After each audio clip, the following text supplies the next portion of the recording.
Okay, we are live now, guys. So we're going to go through this exercise from the workbook that we did with our 8FM team.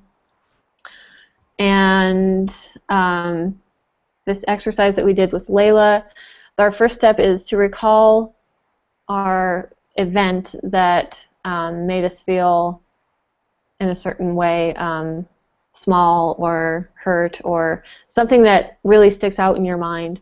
And then recalling that in great detail and how did you feel, what did you see, and what could you hear. And we'll just go, we'll take turns. Okay, who's next? No one wants to go first.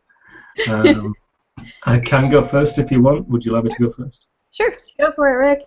Okay. Do we need to go through what the event was? You don't have to. You can just explain how it made you feel.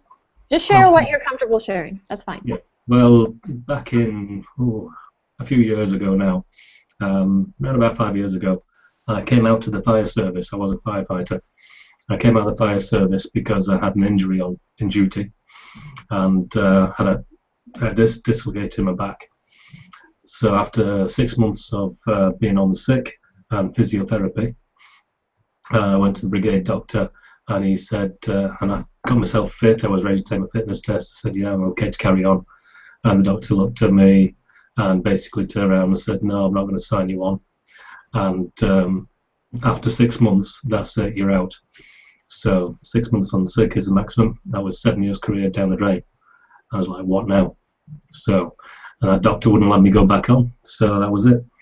And I just to the what's the word? I guess I was disappointed, but more so the fact that I was powerless, that someone else could decide what I could do in my life. And I'd gone through 6 months of training to get myself back fit to do that, and it was just denied. So then it was a question of, well, I had no backup plan. I was going for that goal. And when someone else had the power to say, no, you can't do, then what can I do next? I was totally clueless. So that was the one. Rejection, I think. Wow. That was a good start. That is an excellent start. So what did you feel, what did you notice at that moment? How did you feel in your body? Where did you feel tight or discomfort? I think the word gutted came to mind, really. You just feel emptiness, you know.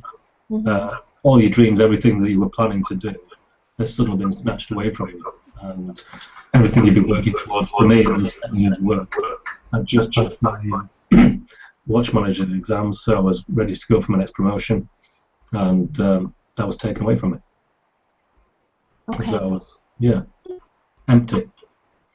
You felt empty, and what's the emotion that you would There's also apprehensive as to what I would do next. I didn't have another way to make money at the time, so that was that. You know, I was looking for a new career, but I had no plan what I was going to do.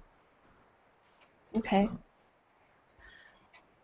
Yeah, that's got to create some anxiety about the future, and yeah, I was confused. Mm-hmm.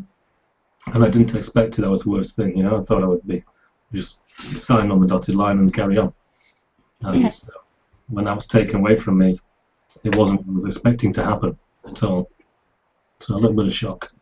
Okay. I think that happens to us when we have others create that expectation to us as well. Like if your parents expect you to be that firefighter, and they're the firefighter, and they expect you to do it, and then you can't do it, kind of like that expectation is gone now, and like no one around you has a solution for it. You know, people that expected you to be the firefighter or whatever doesn't expect you to do anything, so they don't have any solutions for you either. So you feel stuck, and like you have to figure it out. What do you create? What do you do different to create that solution in that? And I think knowing that, having that expectation is something you have to get past as well in order to find that solution.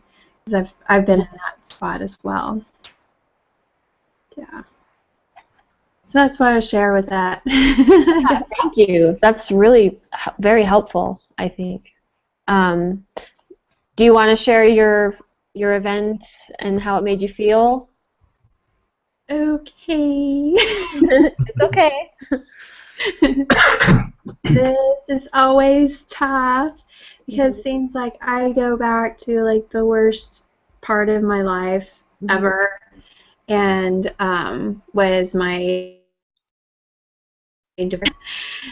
And I never expected to ever get divorced or be divorced, and so I go back to like even still, um, like my parents were like, "What event did you see that you knew that you were gonna get a divorce?" And I was like, dang it, I was like, when I think back, I go back to before even my daughter was like was born, was like before that, and there's just so many different events that just was like a clue that we weren't compatible. And so when I go back and I list like all those different events, like I have to realize, oh, what did I feel and what did I see around me? And it's just, I try to block some of that out. So I'm like, there's a little blur of my 14 years of my life that's not real clear right now because that was just such a, I guess, that burden around me and the way it made me feel and the way I was always degraded. I was never myself. I felt like I was always trying to please someone else and I was never being who I was. And there's just so much, a different part of me that was part of that. So I'm trying to think back on these questions to be really specific, and I'm having a hard time because there is that I just call divorce was like my whole life was part of me that I didn't want to be part of it. So if I can label how I felt every part of the emotions that was listed here. I felt angry at, the situation, hostility toward each other. We were raged. There was sadness that I never felt that love or that trust, and grief that I never could move forward in myself, and sorrow. I mean, like every single one of these. Um, I wanted to have that happy relationship and really couldn't see how I could do that. Jealousy and the fact that he was jealous to every guy that I was talking to. Anxiety that anything that I did was wrong and stupid and ridiculous. Just name all those words of what I was doing, who I was. Fear and anything I did were, I can list like every single one of these, and that's pretty sad. I was like going through every single emotion. So I've had to come through a lot of, solutions and keeping this positive, going through Toby's, like really diving down and focusing on it to keep this the solution out there for that. Because when I was trying to label what I was going through, what I had was like, I really think this is like, every day I was getting a little crinkle on the paper and it was just getting worse and worse and worse. And it's like mentally abusing me. Like, it's hard to get that paper like clean again, like it will never go back to that, clean paper that's crisp and straight and, perfect in every way. Like, I am trying to clean my paper out again, and there's just so much that I was every day felt like I was under that. I'm doing my best to straighten my paper out again. And knowing what I went through and that mental abuse, and trying to understand what I went through, but I don't really understand fully, why he was acting certain ways or why things happened. And I just go, I have to be responsible, and that is the biggest thing that I know I need to be more. All this happens because my choices, and I need to be responsible for myself in a way that I chose that either that relationship or that those decisions and those feelings that I had, and knowing that I can change that. And so that's my big event. I don't know. I could keep going on. Oh, a But divorce is I'd rather not. a really big deal. I mean, I feel like people don't give you enough credit when you're going through a divorce, or when you've gone through a divorce, or when you're just getting out of a divorce, on what a toll that takes on your spirit, on your energy. It's like your entire life. Yeah, It's a like big deal. stopped. I couldn't move forward in anything. So I'm gonna share. Sorry. Yeah.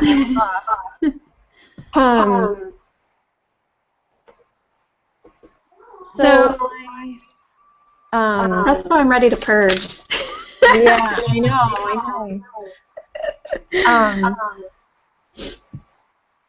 So I've gone through like these releasing the different steps. I mean, it's been a couple years, but the biggest thing right now is I feel like I'm still going through it because I'm trying to relocate to Houston. I'm in Nashville now, and I really like to teach piano students, and there's just such a struggle to get any students, and just even to move forward with that. And I know this is helping me focus so I can I finally finished a couple of local clients so I could focus on some of my own stuff and getting more traffic and leads to my own business, because I felt like I really working for other people online and trying to get some income that way, but I need to really focus on my own stuff, cleaning my own stuff, cleaning my channels up, and just putting more stuff out there either way, because I've done a lot of that. I mean, I know I can do it putting my own, because I do it for others, and that's kind of been stopping me going, I'm going to court, and they got to see that this is a better situation for me, and felt like I really shouldn't move forward in my online business till I settle this piano students and stuff out. But yeah. Either way, that's been kind of that mental block is to relocate and see the judge. But then I'm like, well, I still need to look forward and still try to get a job here and substitute teaching or something to show that I have tried to get students or do whatever I need to do for piano teaching as well. So that has been like the job versus business struggle. What should I do, and what will the court look at compared to what I'm trying to do to get income, to be able to, will I support myself when I move to Houston, and all this different factors that they have to look at in order for me to move. And that is another mindset struggle that I have to work on, because I finally got a court date, which is in March. Not sure exactly the date, but there's some different dates they're looking at in March. So I still have another month here to figure out things before I even go to front of a judge. So it's like the waiting around process is the mindset struggle too. Oh my goodness, I have to wait around before I even go in front of this. Have to do I guess they call it a mediation first and then court again. So I'm like, oh my goodness, so this is another big mindset struggle that I have to get through, is to get ready for be confident for that court date, that we're moving and this is going to be a better situation. So I grew up in Houston, and you'll have my friends again, and my daughter's going to have a better situation with more opportunities for her to do, more art classes and, different special stuff that she can do to grow as well. So it's just putting it all together and getting past the moving on stage after divorce and moving on to a new location. So I'm really ready to purge, ready to move on. Purge. That's awesome. And I've been through the custody and mediation and court dates and doing all that stuff a couple of times in my life, and so I know exactly how stressful your life is right now. Yeah. But it's gonna get better. So Life will move on. and yeah, just go for that.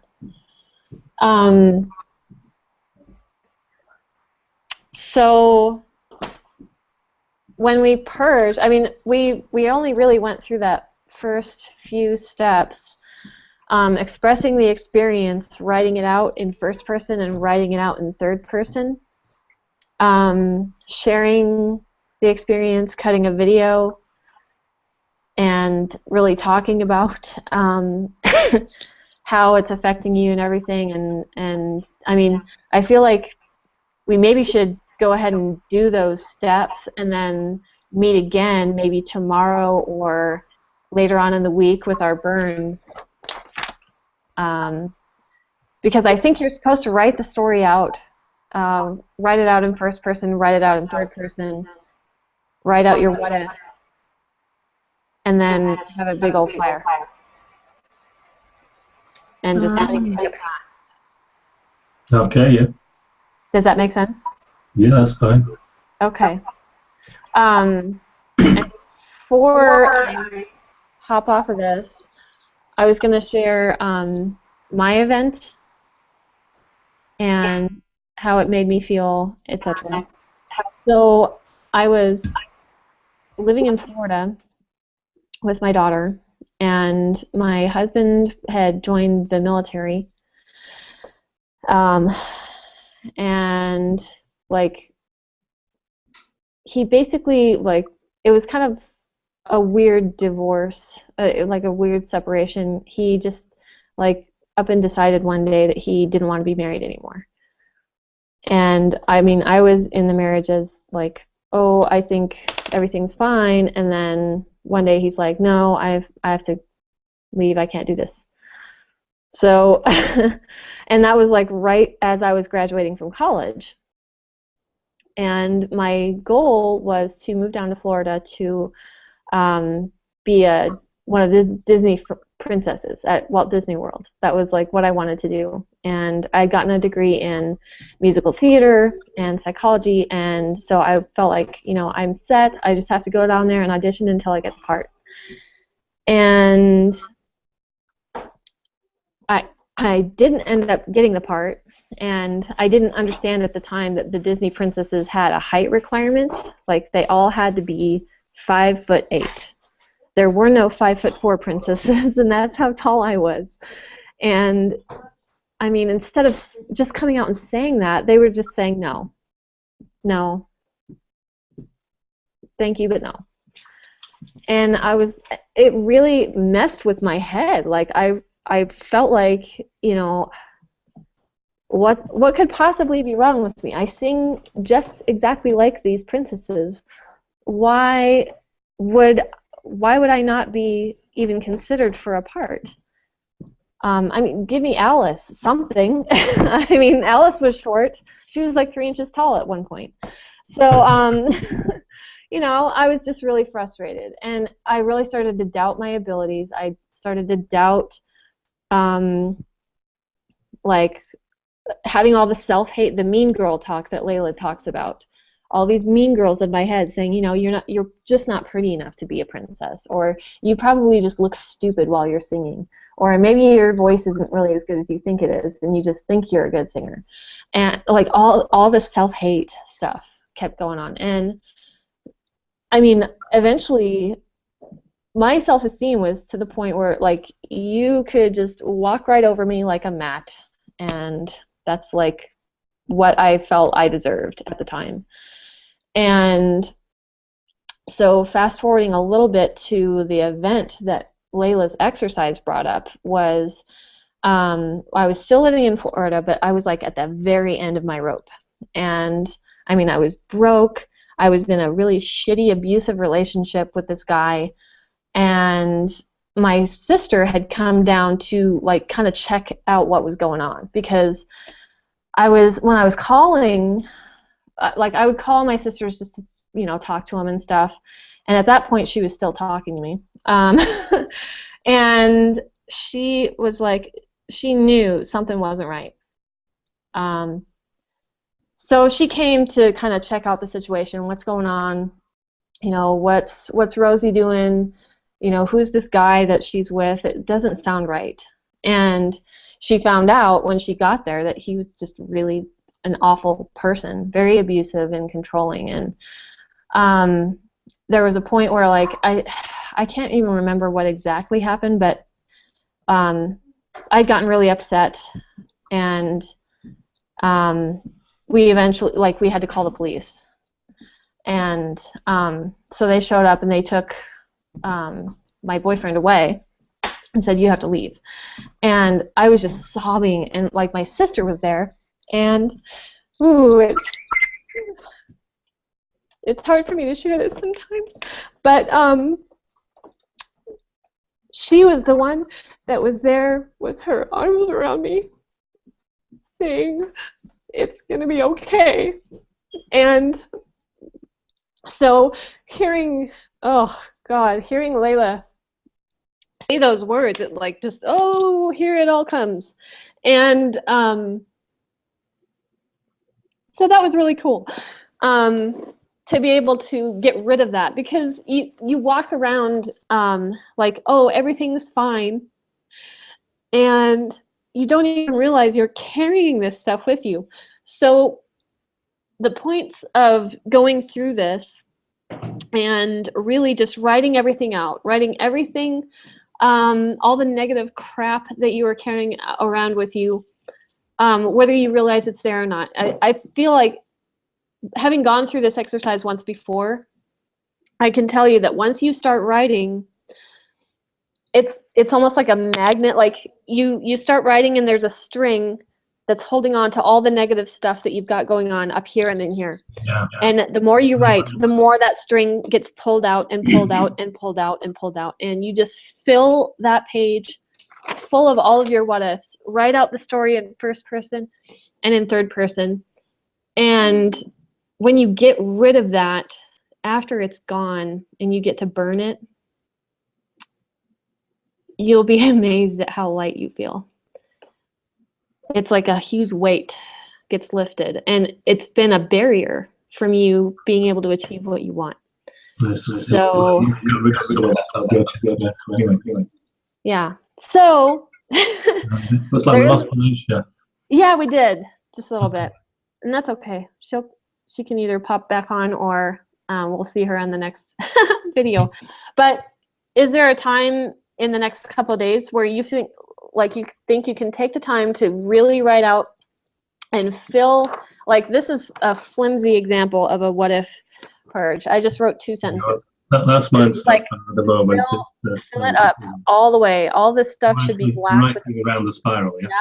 I just wrote little bits in the middle. So. Exactly. And then go through and write out your story in first person, and then write it out in third person. And yeah. And then as soon as, like, would a day be enough to get that done, do you think? Oh yeah, easily. And then we could do this again tomorrow with our burn thingies ready.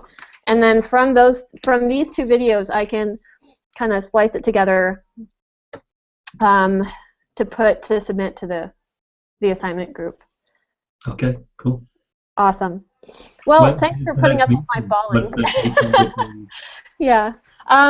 Like tomorrow, I can do any time tomorrow. I don't know what your schedule is. Like, I don't go to church or anything, so I'm not doing a thing. I don't have anything planned. Same time tomorrow would be good for me. I don't know about yourselves. Do we read them out loud tomorrow? I mean, do we read? You don't have to. I think the big push for the exercise is just to get it written out. And I think you might have missed it because you hopped off for a second. What I was telling Rick was that the exercise of writing all of this stuff out, it acts like there's your pen is attached to a string, and the more you write, the more that stuff gets pulled out, and you just write and write and write until you can't write anymore. until your paper is wet with tears from all the shit that you put up with, and it's all gone. And then we can set it on fire. So I know that it might go against like your whole fire career and starting fires and stuff, but this is going to be a safe fire. Thinking about the smoke detectors. Yeah, exactly. We'll do it outside. So does that sound okay? It's same time Tomorrow afternoon would be best for me. afternoon? Okay. Like 3 or 4. Okay. Is that all right for you? Would this time be good again tomorrow? This time tomorrow, like 1 o'clock? 1 o'clock as well, if that's okay. I won't be able to be available. I usually am out with my family at that time. Okay. I can do any time, well, at 2 o'clock Eastern time. That's when I go to work in working nights. So I have to squeeze it around that. Alternatively, morning would be no good because you'll be in bed. Okay. In the middle of the night there. I could do it could be early morning, like 8 o'clock, 9 Eastern. 9 Eastern, so that'd be 2 in the afternoon for me. I can do that. Okay, perfect. Yep. We'll do it. We'll see you tomorrow morning. Actual training. Mm-hmm. Do you know when the next training is? You know, I'm not sure. They usually put it up in the group when the next training is. It's like once a week, I think. Is it once a week? Right, okay. Yeah, next Friday. Is 30 minutes enough tomorrow morning? I would think so. All we're going to be doing is our burn ritual, so I think it should be fine. Cool, we can do that. 9 a.m. Eastern, all right. All right. We'll see you then. Thanks, guys. You bet. Thank you. Bye. Mm-hmm.